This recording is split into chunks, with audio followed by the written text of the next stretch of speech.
I shouldn't have married an old hag like you. Younger women are definitely better. I'm embarrassed to be seen with a woman like you, an old lady. If only I could go back in time, I'd redo my life." These were the words spoken by my ex-husband Paul 10 years ago, when we were still married. I am Jennifer, 48 years old. At the age of 33, I married Paul, who was 5 years younger than me. I work as a nurse, and that's where I met Paul, at the hospital. He had just completed his medical internship and was full of questions. Paul would always come to me for advice, and his innocence and reliance on me made me want to support him. Despite the age difference and our different professional roles, I was a nurse, and he was a doctor. We ended up talking every day. Eventually, we started dating naturally.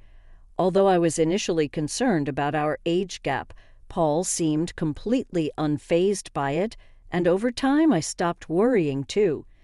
2 years into our relationship, we got married. However, after 5 years of marriage, Paul started hurling hurtful remarks at me, saying he should have married a younger woman. At the hospital, he would openly chat and laugh with young nurses, but I chose to turn a blind eye. It was our workplace after all. But one day I discovered Paul's infidelity. His affair was with a former patient, someone I had never met due to working in different departments. She was a woman 10 years younger than me. With an older woman, it's unlikely we'll ever have children. She's already carrying my child. Paul said this with a laugh, as if his affair was perfectly justified. I couldn't bear to stay with a man like that, so I agreed to a divorce. Naturally, I informed both Paul and his new partner that I would be seeking alimony, which infuriated Paul like a raging fire. "I was married to an old hag like you for 5 years, and you call that alimony? I should be receiving a reward for enduring this. Who would pay for such a thing?" He ranted with more intensity than I had imagined. Despite being the one who cheated, it seemed Paul hadn't considered the possibility of alimony. Even his father contacted me, but he nonchalantly brushed off his son's wrongdoing, saying it's natural for young men to be drawn to younger women. I was appalled by his lack of acknowledgement. Paul adamantly refused to pay any money, so I reluctantly consulted a lawyer. After enduring hurtful remarks during our marriage and facing his infidelity, I couldn't back down silently. The lawyer assured me that seeking alimony was my rightful claim, and I entrusted all subsequent discussions and procedures to their expertise. They say divorce is harder than marriage, and I truly felt that. Thanks to the lawyer, I received the alimony I deserved. We terminated the lease on the apartment we shared, and I started living alone. A silver lining was that Paul changed hospitals. His parting words were, "I'm done with hospitals that have greedy old hags like you." He had clearly moved on to his affair partner, and I knew their hasty marriage would attract judgment. But Paul had already secured his next job, which impressed me with its foresight. However, whispers about my situation reached me. Being abandoned by a younger man due to his infidelity, I felt everyone's judgmental eyes on me. Eventually, the paranoia of constant gossip took a toll on my mental well-being, and I decided to leave the hospital. After a period of aimless drifting, I realized that I loved both work and physical activity, so I actively searched for a new workplace. Fortunately, a small maternity clinic 2 stations away from my current residence was hiring nurses. I interviewed and was immediately hired. Despite the minimal staff, both doctors and nurses, it felt like a welcoming and comfortable environment for patients. A fellow nurse said, "Jennifer, you are observant, and patients speak highly of you. The director is pleased to have you here." "Thank you," I replied. However, the calm days didn't last long. A pregnant woman who was referred from another hospital arrived, and when I heard her name, I thought, "What?" Her name was the same as Paul's affair partner. Considering the possibility of a common name, I confirmed her husband's name was Paul, and he was a doctor. Undoubtedly, he was my ex-husband. She had recently moved nearby, and her previous hospital recommended ours. Meeting her here was beyond unexpected. Now, what should I do? Revealing Paul's affair partner to others felt inappropriate. Days passed, and I remained unable to speak about it. One day, Paul and his wife came for a checkup. Paul widened his eyes when he saw my face. He probably hadn't expected to find me here. Honestly, I didn't want to encounter him again in a place like this. "What are you doing here?" His words made his wife realize who I was. "Wait, did you come to this hospital to harass us?" "That's not true. I was here first." I had no way of knowing that Paul's new residence was near this hospital, but he completely ignored my explanation and spoke as if I kept appearing wherever they went. "You're stalking us to cause trouble. Stop saying ridiculous things." "Why would I do that? You're an opportunistic woman who squeezed money out of me because you were dumped due to your age. I have no idea what you're capable of."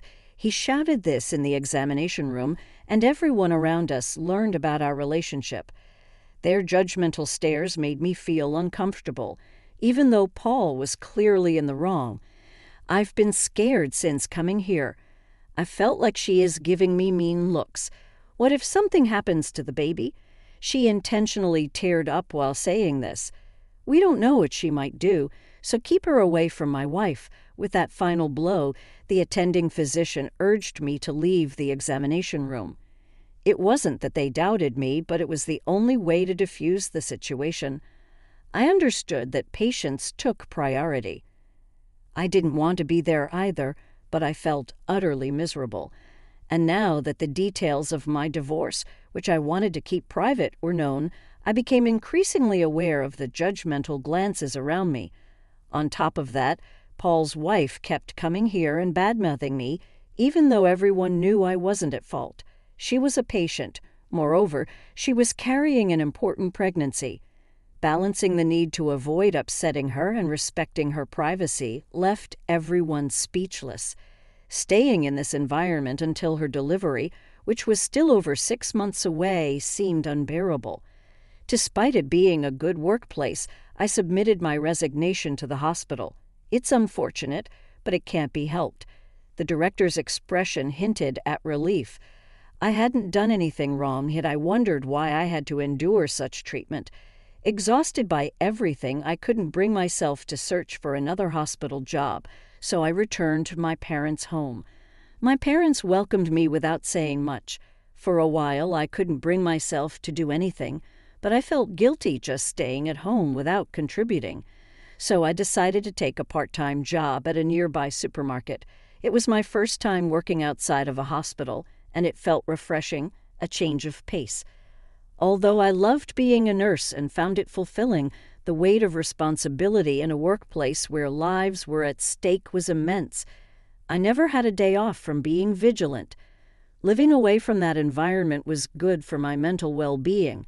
I wanted to avoid burdening my parents, so I tried to manage on my own. Looking back, I wished I had returned home sooner. Around 3 years later, while still living with my parents, I received an offer to become a full-time employee at the supermarket. They recognized my hard work, and I was genuinely happy to accept the position. Then, for years after that, I was approached with a matchmaking proposal. "Would you be interested in meeting someone for an arranged marriage?" "Excuse me." "We have a suitable match for you." The person who brought up the topic was the head of the main store. I was 45 years old at the time and had no intention of remarrying, so I politely declined. However, the manager insisted the potential partner was also 47 years old, divorced like me, and the reason for their divorce was infidelity, similar to my situation. It seemed to have happened about 20 years ago. Despite my initial refusal, I ended up agreeing to the arranged meeting. Since we were both older, we decided to meet directly without intermediaries. When I arrived at the designated restaurant, the matchmaking partner was already there. As I entered the room, he suddenly stood up and knocked over his chair. Oh, his face turned bright red. I couldn't help but laugh. It felt like something out of a novel. "I'm Edward. Thank you for coming today." "Nice to meet you. I'm Jennifer." Perhaps due to the initial accident, We quickly became comfortable with each other. I learned that Edward had visited our supermarket during a business trip and had fallen for me at first sight. He had convinced the department manager to arrange this meeting. Interestingly, the department manager turned out to be Edward's senior from university. I'd like to pursue a serious relationship if possible. I had come prepared to decline, but I found myself wanting to see him again. After 6 months of dating, we decided to get married. My parents liked Edward's personality, and they were genuinely happy for us. Our life together, filled with Edward's care and consideration, was truly blissful. Since we were both older, we didn't plan to have children from the start, but when I turned 48, my health took an unexpected turn. I wasn't feeling unwell. I was pregnant. I never imagined I'd be pregnant at this age, and I certainly didn't think my discomfort was morning sickness. I suspect Edward felt the same way when I said, "It looks like pregnant." Edward responded naturally, "That's wonderful. So who's pregnant? Do I know the person?" I replied, "Yeah, I think you know her very well. She's right in front of you." Edward looked bewildered and stared at my belly. "Huh." I continued, "I'm the one who's pregnant." He remained silent for a moment. I thought, well, of course he'd react this way. His gaze shifted back to my stomach. "Our baby?" I nodded, and his eyes widened even more. It must have been unexpected, and panic likely filled his mind. I felt the same way. "Wait, so you mean we'll be parents?" "Yeah, it seems that way." "Really?" "Yes," he exclaimed. "Wow!" A voice I never heard before as he hugged me tightly. "Unbelievable. It's a miracle." I asked, "Is it okay if I go through with it?" While I had never considered not having the baby, my age was a factor. Thinking about the future made me anxious. Even at the hospital, they asked, "What will you do?" I understood that advanced maternal age carried risks for both mother and child. Not everyone would agree with our decision. People might question how old we'd be when our child turned 20.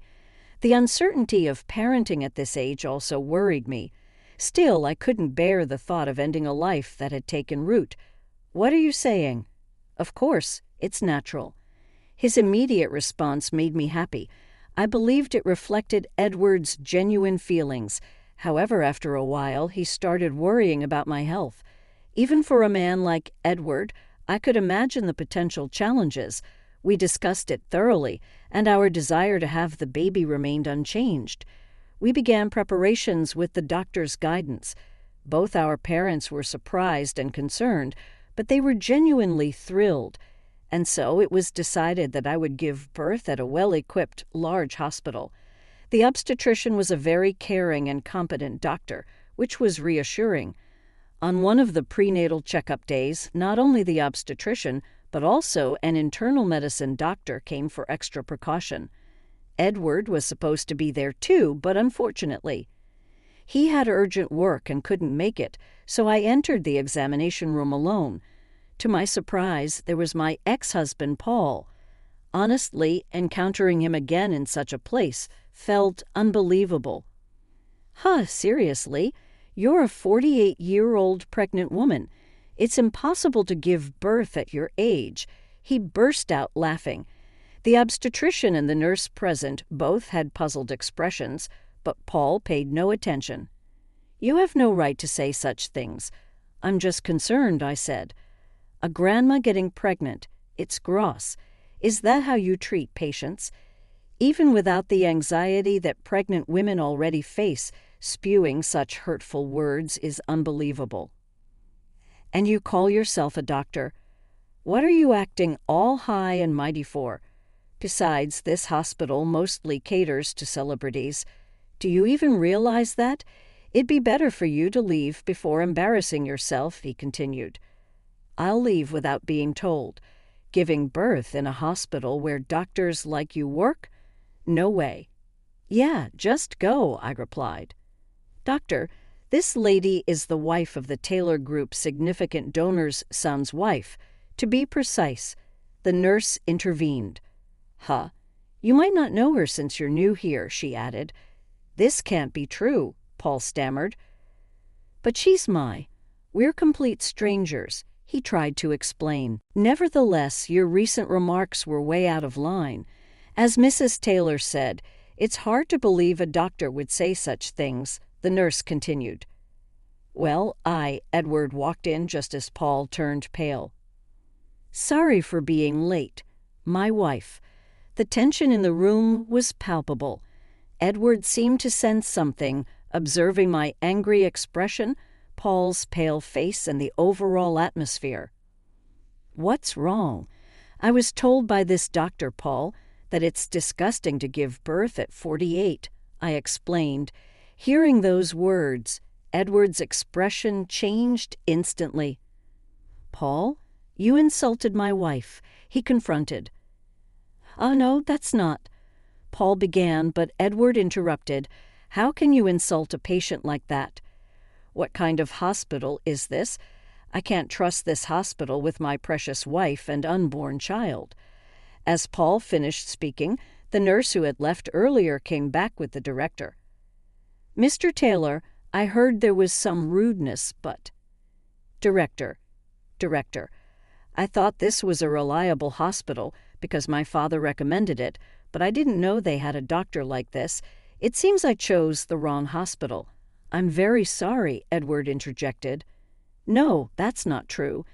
This man is not our doctor," the director clarified. "Huh? I just fired him," he added. "Director, what are you?" Paul attempted to defend himself, but the director interrupted. "Shut up and be quiet. You get out of here right now. Don't ever come near our hospital again." Hearing the director's words, Paul refused to leave at first, but the obstetrician who was there dragged him out of the hallway. The director apologized, and we regained our composure. But Edward was still angry and asked, "Did you kick him out because my father donated to this hospital? If not, will you let a doctor like him run wild?" The director shook his head and said no. Actually, Paul had only been at this hospital for a week. Paul's father was the director's classmate, and they had a reunion the other day. He asked him to hire his son, but he had no idea he was such a person. Edward's father was the president of a large company with branches all over the country, and he donated part of his profits to medical and welfare facilities. His mother had been seriously ill when she was young and had been taken care of by this hospital, so he donated a lot of money. That's why his father recommended this hospital for my delivery. A few days later, Paul contacted me and begged me to ask the director to hire him back. "If you ask for him, maybe he'll reconsider," he said, but I couldn't believe he kept making the same mistakes.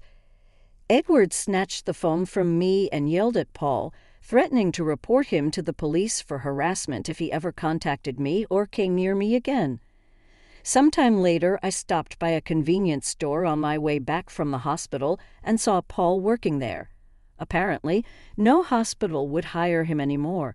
He was crying his eyes out, saying that his wife and child had left him, but I felt no sympathy for him. I just decided to avoid that convenience store. The following year, I gave birth to a healthy baby girl. She was so adorable. I vowed to raise her with love and responsibility no matter what. But Edward was smitten with her from the moment she was born. He seemed to be a very sweet father, so I had to be careful. How did you like this story? Please subscribe to our channel. See